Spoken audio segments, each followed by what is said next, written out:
Quero trazer ao seu coração, neste momento, uma mensagem da parte de Deus.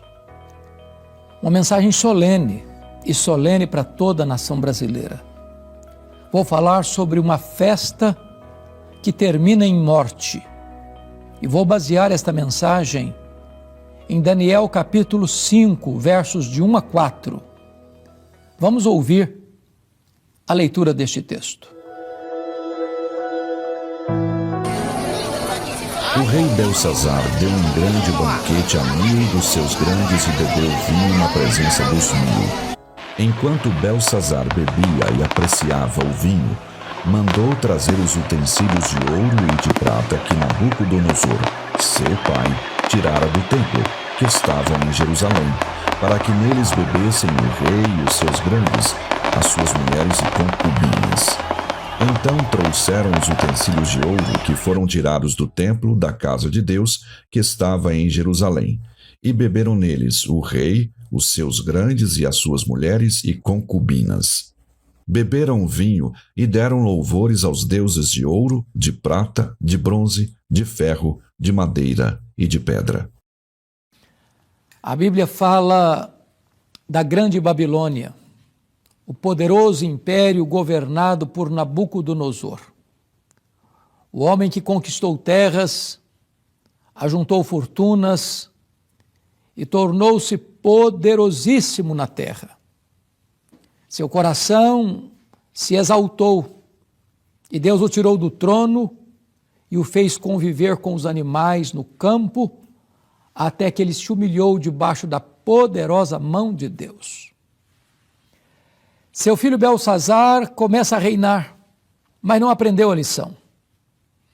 E diz a Bíblia que num dado momento ele dá uma grande festa, convida 1000 pessoas da mais alta nobreza do Império Babilônico, juntamente com as suas mulheres, concubinas, e rendeu-se à bebedeira naquela noite. Lá pelas tantas, não satisfeito com toda aquela festa e bebedeira com seus ilustres convivas, ele manda trazer os vasos do templo de Jerusalém, que haviam sido levados para a Babilônia. E então, ele e os seus convidados, suas mulheres e concubinas, beberam vinho nos vasos consagrados do templo de Jerusalém, e deram glórias aos seus deuses de madeira, de prata e de ouro, blasfemando e profanando as coisas sagradas. Neste momento, diz a Bíblia, que aparece uma mão misteriosa, escrevendo na parede do palácio palavras misteriosas. E nesse momento, Belsazar entra em pânico. Ele ficou completamente alarmado, seus joelhos trôpegos batiam uns nos outros e ele, desesperado, manda chamar os magos, os caldeus, os feiticeiros, os sábios da Babilônia, para interpretar aquelas palavras misteriosas que estavam sendo escritas na parede. Nenhum dos magos da Babilônia conseguiram decifrar aquelas palavras misteriosas. Quando entra a mãe, o rei, nesta sala de banquete, e informa o rei de que havia um israelita, um judeu, um cativo que viera de Israel, a quem Deus havia dado a sabedoria da interpretação de sonhos e visões. E então Daniel é trazido à sala do banquete. E o rei tece a ele grandes elogios, prometendo-lhe benefícios, como roupas de púrpura, cadeias de ouro e o terceiro lugar no reino. E Daniel respondeu: fique os teus presentes para ti, dê a outrem, mas eu vou interpretar esta visão. Então Daniel diz que a visão tinha a ver com palavras, com significados, mene, mene, tekel e parsim. E a ideia do texto é: contado foi o teu reino, pesado na balança e dado a outro reino. Na verdade, o rei Belsazar, que achava que estava no controle da situação, estava sendo pesado na balança de Deus. E mais, ele foi achado em falta. E mais, Deus estava colocando ali um ponto final no poderosíssimo império da Babilônia. E naquela mesma noite, o rei Belsazar seria morto. E Dario entraria na poderosa Babilônia, conquistaria a Babilônia e dominaria o império babilônico, instaurando um novo reino naquela região, o reino Medo-Persa. Bom, este episódio traz para nós algumas solenes lições. Primeiro, é preciso ter muito cuidado com a soberba, com a arrogância, com a altivez de coração. Todos aqueles que se exaltam serão humilhados. Deus resiste ao soberbo. A segunda coisa é a profanação das coisas sagradas. Quando os vasos do templo de Jerusalém foram levados para aquele banquete de festa carnal, de sensualidade, e aqueles vasos foram usados para se beber vinho e ainda dar glórias aos deuses de ouro, de prata, de madeira, os ídolos da Babilônia, ali estava se profanando objetos sagrados, vasos do templo, consagrados ao culto ao Deus único, vivo e verdadeiro. E a Bíblia diz que de Deus não se zomba, porque aquilo que o homem semear, isso ele também ceifará.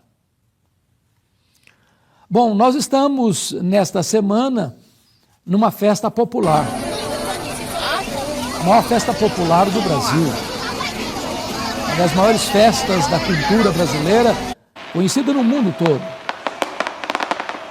Turistas do mundo todo vêm para cá.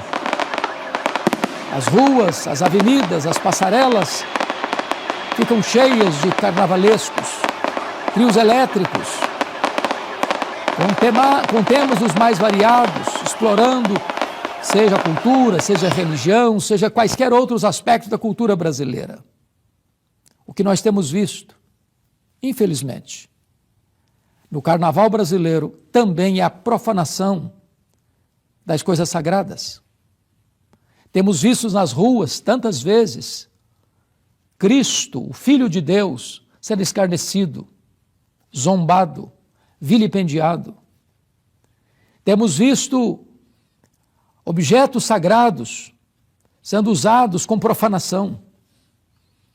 E é importante dizer que mesmo que a sociedade aceite ou até aplauda essas atitudes, mesmo que as autoridades constituídas não tomem nenhuma medida para regular, orientar e estabelecer limites para essas práticas, é importante afirmar que de Deus não se zomba, porque aquilo que o homem semear, isso ele também ceifará.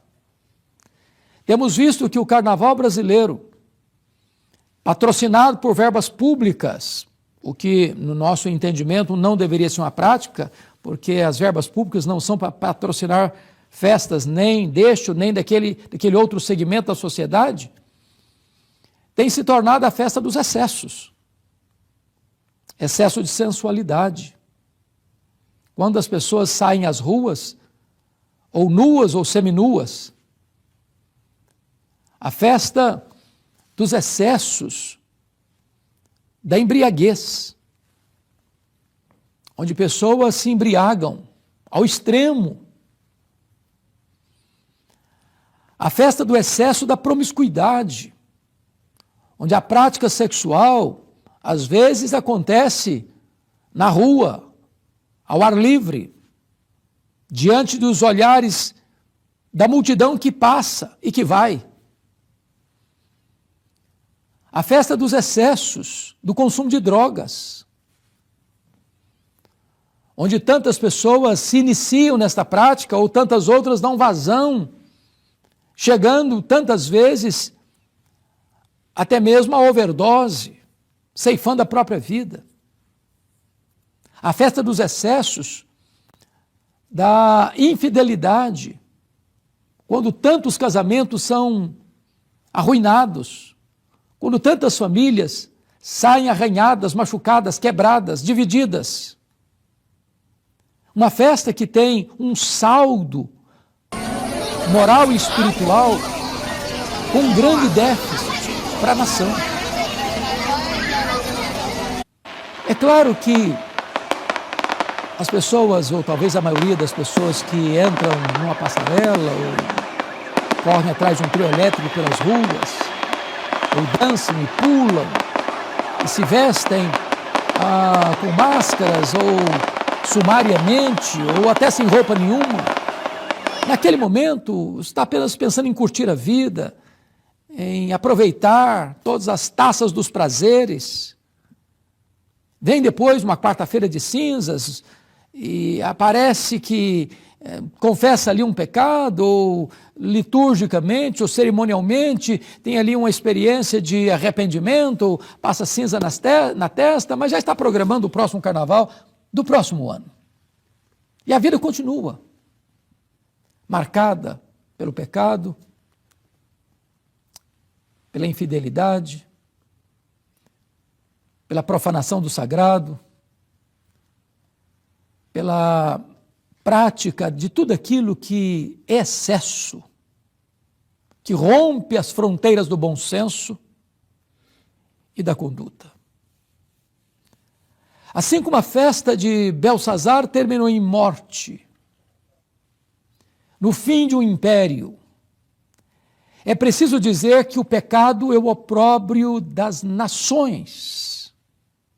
Não se constrói uma grande nação com festas carnais, com a prática irrestrita e irresponsável tantas vezes da sexualidade, da bebedeira, da profanação das coisas sagradas. Os estudiosos dizem que o grande Império Romano só caiu nas mãos dos bárbaros porque já estava podre por dentro. A Babilônia caiu numa noite de bebedeira. Deus mesmo entregou a Babilônia nas mãos de um outro império, o Império Medo-Persa. Mas essa verdade vale para uma nação, essa verdade vale para você, vale para mim, vale para nós, conquanto seres humanos. Como é que nós estamos lidando com a nossa liberdade? Como é que nós estamos lidando com os privilégios que temos? É possível se alegrar? É claro. É possível ter uma festa verdadeira? É claro. A Bíblia diz que a alegria do Senhor é a nossa força. A Bíblia diz que é na presença do Senhor que tem plenitude de alegria e é na sua destra que tem delícias perpetuamente. Você não precisa beber, você não precisa se drogar, você não precisa entrar numa vida promíscua para ser feliz. Não, não, não. Esta alegria é temporária, é passageira, é fugaz. Ela não é permanente. Ela traz culpa, traz dor, traz pesar, traz sofrimento.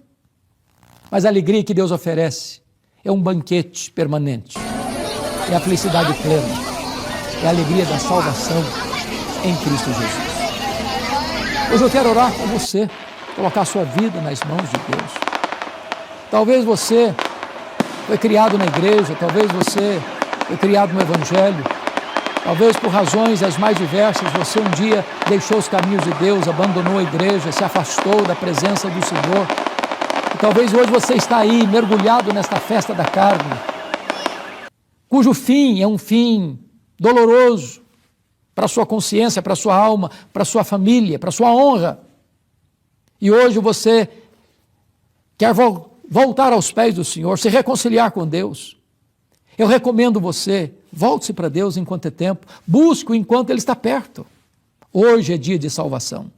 Hoje o Senhor Deus espera você de braços abertos para dar a você a alegria da vida eterna. Eu vou orar com você. Onde você está? Ore comigo. Ó Deus, eu te peço que tu apliques a tua palavra ao coração daqueles que agora estão nos assistindo. iluminando a mente, aquecendo o coração, dando arrependimento para a vida e a fé salvadora, dando alegria, meu Deus, de uma volta à casa do Pai, de uma restauração, de uma reconciliação. Assim eu oro no poderoso nome de Jesus. Amém.